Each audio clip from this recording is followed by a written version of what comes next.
Bonjour ou bonsoir à tous et bienvenue sur la chaîne Histoire de la Bible. J'espère que vous allez bien. Moi, ça va très bien. On se retrouve pour une nouvelle vidéo qui suit les deux dernières vidéos que j'ai faites sur le sanctuaire. Non pas que nous allons parler du sanctuaire dans cette vidéo, mais rappelez-vous que les deux autres vidéos que j'ai faites concernaient un livre qui est celui-ci, à savoir l'Adventisme du 7e jour, réfutation de ses enseignements à la lumière de la Bible. Et nous avons regardé les deux dernières fois si la doctrine du sanctuaire qu'enseignent les adventistes était vraie ou faux à la lumière de la Bible. Et nous avons vu que l'enseignement de l'Église adventiste sur le sanctuaire est bien vrai à la lumière de la parole de Dieu. Maintenant, nous allons nous lancer, tout en suivant encore ce que ce livre essaie de réfuter, nous allons nous lancer sur un nouveau sujet. Et cette fois-ci, cela concerne la naissance de l'âme. Un sujet très intéressant que j'ai déjà eu l'opportunité de partager dans des vidéos et même sur des lives que je vous invite à regarder, bien évidemment. Donc on commence avec ce nouveau sujet, la naissance de l'âme. Et l'auteur de ce livre dit qu'il veut aborder ce sujet sous 3 points. Et voici les suivants. Premier point, qu'en disent les adventistes du 7e jour? Deuxième point, qu'en dit le bon sens? Et troisième point, qu'en dit la Bible? Et on va voir ça ensemble. Premièrement, il va commencer à essayer de dire ce que pensent les adventistes sur l'âme. Il va dire que, à cette question, les adventistes répondent que c'est une pure énergie matérielle, un simple principe de vie qui anime le corps et qui disparaît ou s'anéantit avec lui à l'heure de la mort. Le même principe de vie fut communiqué aux créatures, c'est-à-dire aux animaux. On sait, poursuit-il, que la matière reçoit des propriétés différentes suivant la forme qu'elle revêt. Il ne serait donc pas absurde de supposer que c'est la forme que revêt la matière composant l'homme qui lui donne son intelligence supérieure. Alors il dit tout ça en disant que c'est la position de l'Église adventiste, mais il ne cite pas les textes justement forts et primordiaux qu'utilisent les adventistes pour donner ce qu'est la définition de l'âme. Car nous adventistes, on ne donne pas une interprétation philosophique de ce qu'est une âme, mais on utilise la parole de Dieu pour savoir ce qu'est une âme. Et il suffit tout simplement de voir la création de l'homme. Il faut aller en Genèse 2 au verset 7 pour voir bibliquement ce qu'est l'âme. Allons-y ensemble. Il est dit, l'Éternel Dieu forma l'homme de la poussière de la terre, il souffla dans ses narines un souffle de vie, et l'homme devint un être vivant. Le texte est très important et très clair. Il est dit que l'homme, qui ici c'est Adam, le terme pour utiliser pour l'homme, l'humanité, l'homme, a été créé de la poussière, a été tiré de la poussière, Afar, de la terre, Adama. Et c'est pour ça qu'on appelle Adam, car il a été tiré de la terre, Adama. Donc Adam a été tiré de l'Adama. Dieu envoie un souffle de vie, Neshama, et l'homme devient un être vivant. Et le terme ici, c'est Nefesh Raya, Nefesh, qui est le terme utilisé pour âme. Donc l'homme ne reçoit pas une âme, il devient une âme vivante. Et ça, c'est l'explication de l'Église adventiste, et finalement, c'est l'explication de la Bible elle-même. Voilà concernant ce que réellement croient les adventistes. Maintenant, il va dire, pour soutenir qu'il y a une naissance de l'âme, à savoir que l'âme n'est pas ce que devient l'homme, mais ce que reçoit l'homme, il va utiliser le bon sens. Et on va voir comment. Il dit, qu'en dit le bon sens? Il dit que sa raison suffit pour refuser d'admettre que l'homme n'est pas composé d'un corps et d'une âme qu'il reçoit. Il dit que sa raison refuse de l'admettre. Qu'on l'appelle âme ou esprit, homme intérieur ou quelque autre nom, une partie de mon être n'est pas de la matière. Ce que je répondrai à cela, c'est est-ce qu'il suffit de se baser sur la raison? est-ce que la raison de l'homme est une chose suffisante pour croire qu'une chose existe ou non, qu'elle est vraie ou non? Est-ce que sa raison est suffisante? Et je poserai du coup la question, pour la raison de l'homme, est-ce que la résurrection est logique? Est-ce que la résurrection est quelque chose de sensé pour l'homme s'il n'a pas la parole de Dieu, s'il n'a que sa raison? Je ne pense pas. Enfin, attardons-nous sur ce qu'il dit maintenant par rapport à la Bible.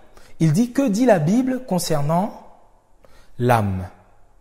On a vu déjà au début que l'âme, c'est ce que devient l'homme et non pas ce que reçoit l'homme. Mais voyons ce que lui, il dit.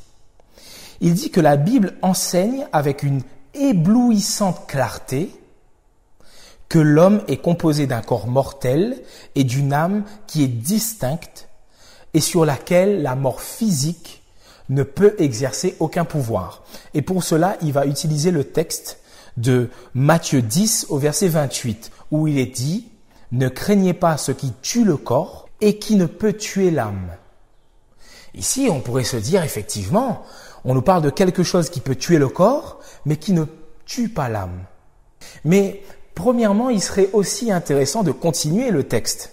Et si on continue le texte, le verset suivant nous dit « Mais craignez plutôt celui qui peut détruire, celui qui peut faire périr l'âme dans la géhenne. » Donc on voit déjà qu'en lisant ces deux versets-là, que l'âme est quelque chose qui peut être détruit, qui peut périr, qui peut être anéanti. Le mot utilisé justement ici pour détruire, périr, c'est vraiment un mot où on nous parle d'anéantissement, pas de survie encore, mais vraiment d'anéantissement, de fin de cette âme. Mais pourquoi le texte juste avant dit quand même « Ne craignez pas ce qui tue le corps, mais ce qui ne peut tuer l'âme ». Il est intéressant pour cela de regarder dans le texte parallèle à Matthieu, qui parle de la même chose, qui est en Luc 12 au verset 4. Il est dit, « Je vous dis, à vous qui êtes mes amis, ne craignez pas ce qui tue le corps et qui, après cela, ne peuvent rien faire de plus. Je vous montrerai qui vous devez craindre. Craignez celui qui, après avoir tué, a le pouvoir de jeter dans la géhenne. Oui, je vous le dis, c'est lui que vous devez craindre. » Vous voyez ici, Luc n'utilise pas du tout la notion d'âme. Mais pas du tout. Et on pourrait se poser la question pourquoi. Matthieu est un évangile qui, quand il a été écrit, s'adressait plutôt aux Juifs. Alors que Luc est un évangile qui s'adressait plutôt aux païens. Les païens ayant une notion de l'âme immortelle, Luc a bien fait attention de ne pas utiliser le mot âme dans son texte pour qu'il n'y ait pas de confusion et que les païens ne croient pas, comme ils le croyaient avant, qu'il y ait une âme qui survit après. Je vous donne un autre exemple parce que vous pourrez me dire que c'est un exemple isolé ici. Mais non, c'est la même chose en Matthieu 16 au verset 26 où il est dit « Que servirait-il à un homme de gagner tout le monde s'il perdait son âme? Ou que donnerait un homme en échange de son âme ?» Donc on est en Matthieu. Ici, Matthieu parle de l'âme. Que gagnerait un homme en échange de son âme? Ou que servirait-il à un homme de gagner tout s'il perdait son âme? Mais allons dans le même texte, mais cette fois-ci en Luc. Et vous verrez que c'est la même chose. Il fait attention de ne pas utiliser le mot âme. Luc 9 au verset 25. « Et que servirait-il à un homme de gagner tout le monde s'il se détruisait ou s'il se perdait lui-même » Vous voyez ici que l'âme, si on regarde ces deux textes parallèles, c'est la personne elle-même. Comme dans le texte de Genèse, l'homme devint un être vivant. L'homme devint une âme vivante. Et c'est ce que Luc dit. Alors que Matthieu dit, que servirait-il de gagner le monde si on perd son âme? Luc dit, que servirait-il de gagner le monde si on se perdait soi-même? Vous voyez ce parallèle fort entre ces deux textes. Jésus, nous dit encore l'auteur, considère le corps comme une maison, un temple dans lequel habite la véritable personne, nous dit-il. Et il va citer un texte justement qui est en Jean 2 au verset 19 où Jésus va dire « Détruisez ce temple et en 3 jours je le reconstruirai ». Donc ici, le contexte c'est que Jésus parle de sa mort et il parle de sa résurrection. « Détruisez ce temple et en 3 jours je le reconstruirai ». Donc Jésus parle de lui et il nous dit il parle de son corps. Mais réfléchissons bien. Si ici, on dit que comme Jésus parle du temple et il ne parle que de son corps, cela voudrait dire que ce n'est que sa chair qui va mourir. Cela signifierait qu'il n'y ait que son corps qui meurt pour les péchés et que ce n'est qu'un corps qui est mort pour nos péchés. Est-ce là vraiment le grand sacrifice que Dieu a consenti? La mort d'un corps ou la mort véritable de Jésus pour le salut de nos péchés? C'est cela qui est vrai. Jésus est réellement mort pour nos péchés. Et non pas juste son corps, mais il est réellement mort. Mais il est aussi ressuscité. Gloire à Dieu. Marc 10 au verset 45 nous dit que Jésus donne sa vie comme rançon. Et le mot vie ici, c'est le mot psuké. Et le mot psuké, c'est le mot âme en grec. Donc Jésus dit qu'il donne son âme comme rançon.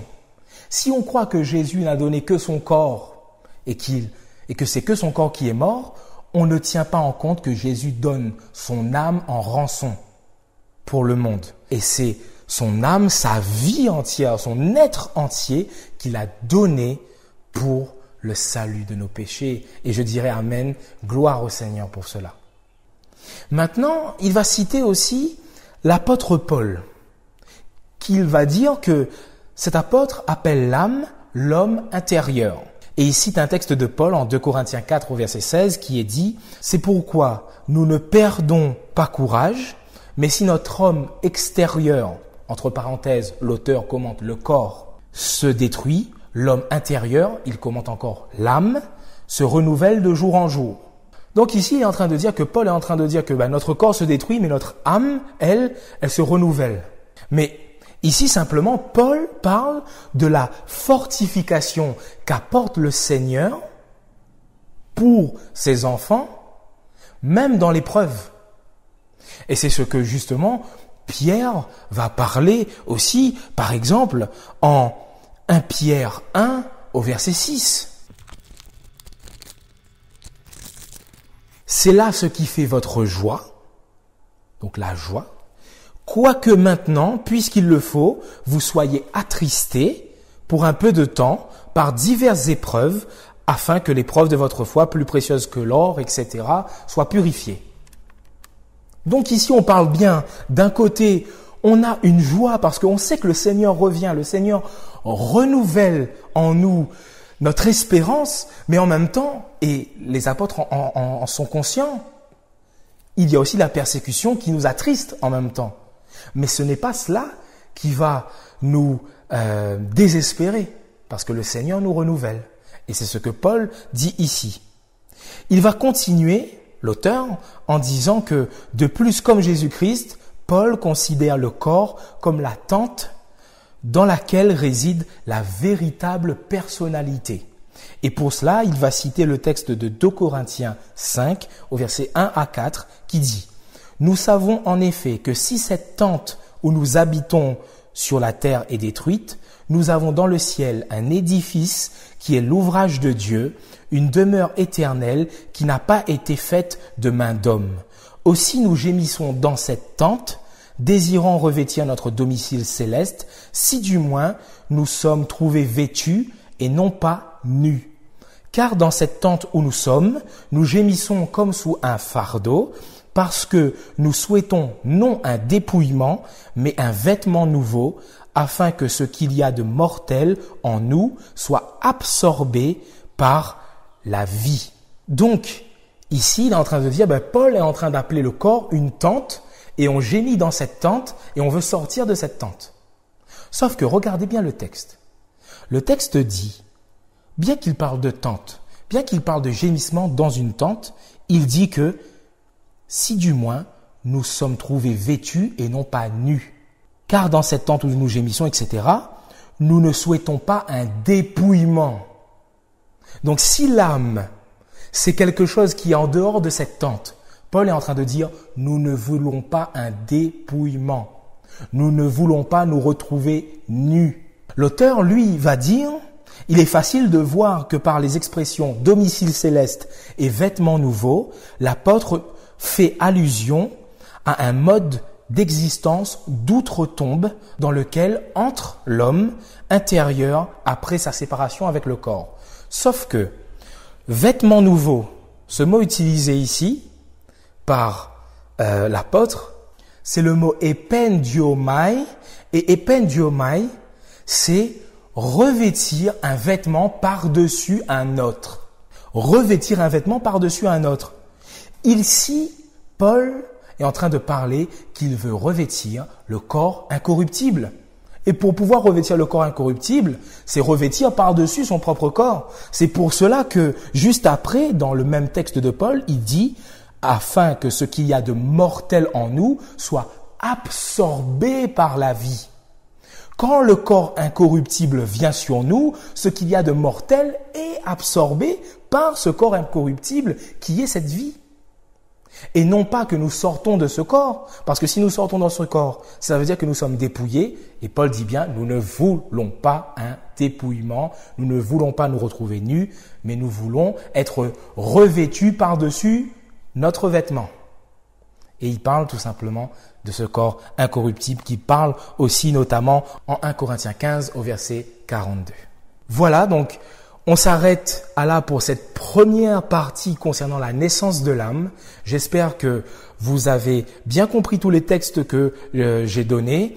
N'hésitez pas à me dire justement dans les commentaires et à continuer la discussion sur ce sujet en restant bien sûr sur ce que la parole de Dieu dit. Bien évidemment, on souhaite des échanges fraternels, des échanges amicaux et donc je vous invite à rester poli, mais je sais comment vous êtes, vous allez bien sûr l'être parce que c'est naturel chez vous, je compte sur vous. J'espère que vous avez aimé cette vidéo, n'hésitez pas à me le montrer en mettant les pouces bleus, à vous abonner si ce n'est toujours pas le cas parce que je vois derrière, il y a certains qui sont pas abonnés, qui regardent quand même. Alors n'oubliez pas ça, s'il vous plaît, parce que ça fait vraiment très plaisir et ça encourage beaucoup.